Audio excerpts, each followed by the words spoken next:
In 2018, a vehicle plunged off a cliff in California. All 8 members of the Hart family died. But what is behind the case? The sound of a speeding car was the only sound heard in the early hours of March 26, 2018 on the Pacific Coast Highway in Northern California. Around 3 a.m., the Hart family's car plunged off a cliff more than 100 feet high. The car, an SUV, was driven by Jennifer Hart, 39. She was accompanied by her wife, Sarah Hart, who was the same age, and the couple's 6 adopted children: Marcus, 19, Hannah, 16, Devontae, 15, Jeremiah and Abigail, both 14, and Sierra, 12. There were no survivors, but what happened? The adoptions. The exact dynamics of the Hart children's adoptions and the circumstances that led to them are still points of great debate and investigation. The family's public image, built around a nomadic lifestyle and a passion for social causes, contrasted with the allegations of neglect and abuse that emerged in the wake of the tragedy. The Harts adopted 6 children, all African American. This choice, often highlighted by the family on their social media, generated both admiration and questions about their motivations. Jennifer and Sarah Hart had a history of adoptions, suggesting a genuine desire to raise a large family. However, as the investigation progressed, questions arose about the quality of care these children received. The specific details of the Hart children's adoption process have not been widely reported. However, it is known that the adoptions occurred at different times and in different states of the United States. Questions and controversies. Motivations. One of the main questions that arise is about the Harts' true motivations for adopting so many children. Some theories suggest that adoption was more a way of projecting an idealized image of family than a genuine desire to care for needy children. Adoption conditions. There are doubts about whether the social investigations carried out before the adoptions were sufficiently rigorous to identify potential problems. Neglect. The allegations of neglect against the mothers have raised questions about whether the children were adequately cared for and whether their rights were respected. A happy family. Social media played a crucial role in shaping the public image of the Hart family. Through platforms such as Instagram and Facebook, Jennifer and Sarah Hart cultivated a persona of a happy, adventurous, and socially committed family. This carefully constructed image contrasted starkly with the reality that would reveal itself after the tragedy. A perfect life, or so it seemed. Model parents. The mothers were often portrayed as dedicated and loving parents, sharing leisure time with their children, traveling and outdoor activities. Nomadic life. The family was known for their nomadic lifestyle, exploring different parts of the United States in a van. This freedom and adventure were often romanticized on social media. Social activism. The mothers portrayed themselves as advocates for social causes, such as animal rights and racial equality. This image placed them in a prominent and respected position in the online community. The hidden face. Deception. Social media posts created an idealized narrative of the family, hiding the problems and challenges they faced. Manipulation. Photos and videos were carefully selected to present a perfect image, while the reality was very different. Creating a brand. The Hart family built a kind of personal brand on social media, with a large number of followers who admired their lifestyle.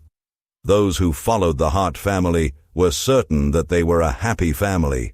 Shortly before the accident, Jennifer had posted on Facebook to celebrate the 9th anniversary of adopting 3 of her children. "I am a better human in every possible way for knowing these children. They were my greatest teachers. Contrary to the common notion that we cannot choose our family, we absolutely can. We choose to love, and that is worth celebrating every day," she added. In addition, the family was often seen in photos hugging and smiling. The Harts were anything but a traditional family.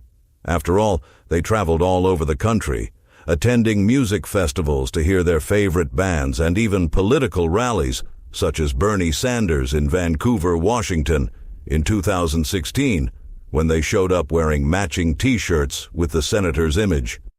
These kids lived longer than most people in the adventures they would have and the things they would see, Zippy Lomax, a family friend, told People magazine shortly after the accident. These kids weren't afraid to be the first ones up there and get involved. Devonte Hart was one example. As All That Interesting recalls, the young man won the hearts of millions of people after a photo of him hugging a white police officer amid Black Lives Matter protests in Portland, Oregon, went viral. Jen and Sarah were really the kind of responsible people that I think the world desperately needs, Lomax told local TV station KOIN. They were just that kind of shining presence. Unexpected initially, the shock of the deaths of all the family members left everyone stunned. How could such a happy family die so tragically in an unexpected accident? The answer was Jennifer. One of the things that caught the investigators' attention was that there were no brake marks at the top of the cliff. At no point did Jennifer try to avoid the fatal plunge into the rocky Pacific coast. "Very confusing scene," said Tom Allman, sheriff of Mendocino County, where the incident took place. But later, the tone changed. This was more than a crime. It was a conspiracy to kill 6 children, as reported by People in 2022. Hours after the accident, the bodies of Jennifer, Sarah, Marcus, Jeremiah, and Abigail were found in the car, authorities said. Sierra's remains were later found, as was Hannah's, whose foot was found in a shoe that was identified on a California beach. Devonte's body was never recovered, although the young man was officially declared dead in 2019. But what led to all of this?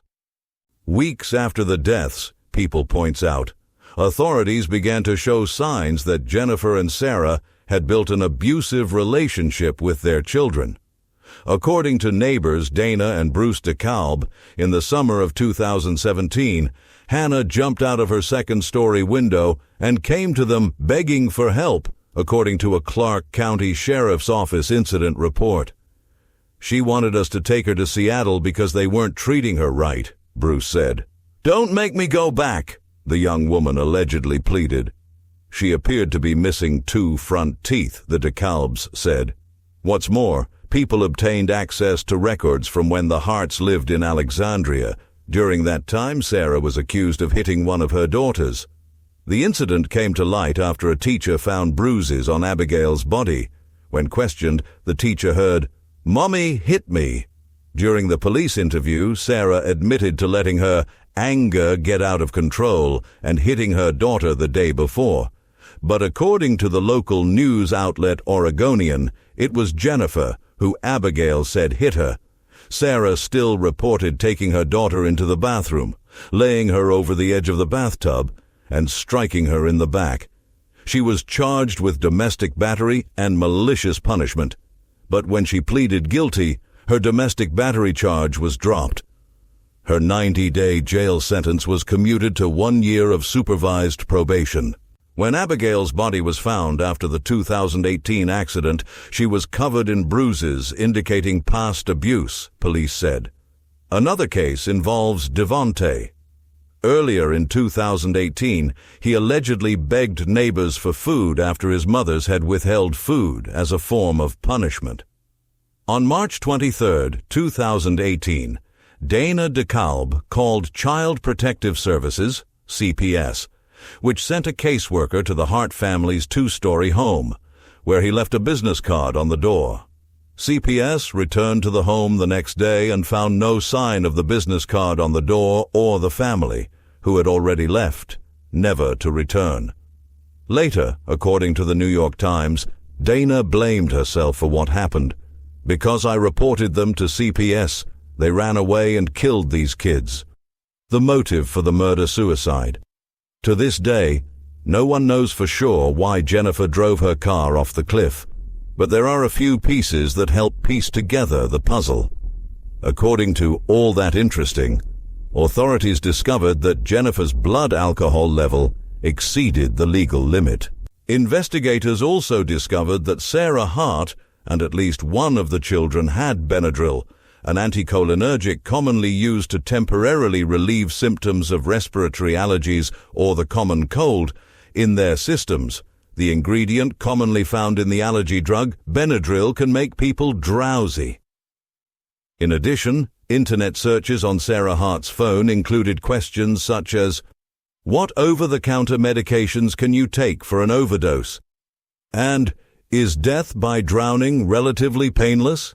as reported by USA Today in 2019. Given this evidence, it appears that the Hart family's accident was deliberate. Investigators believed that Jennifer got drunk to work up the courage to kill them all. Some who knew the Harts believe Jennifer committed the murder-suicide because of reports of child abuse that followed. Toxicology tests showed Jennifer Hart had a blood alcohol level of 0.012. California Highway Patrol Captain Bruce Carpenter said, "Drivers in California are considered impaired at a blood alcohol level of 0.08 or higher." The captain said none of the occupants of the car were wearing seat belts. Authorities said software data from the vehicle suggests the crash was intentional, although the California Highway Patrol has not yet determined why it went over an ocean overlook on a rugged stretch of coastline. A team of specialized accident investigators is trying to analyze that with help from the FBI, Carpenter said. Further investigations have revealed a more complex and disturbing picture. School reports indicated that the Hart children had suffered from neglect and that some showed signs of abuse. In addition, neighbors and acquaintances of the family reported strange behavior and concerns about the children's well-being. Authorities also discovered that the family had faced legal and financial problems in the months leading up to the incident. Jennifer Hart, in particular, had been accused of child neglect in the past. And so we bring to a close another mysterious case. One of those whose conclusion and true motive we will never know for sure, but what we have to say is this. Follow us to stay up to date with all the darkest and shocking revelations behind several cases that we still have to present to you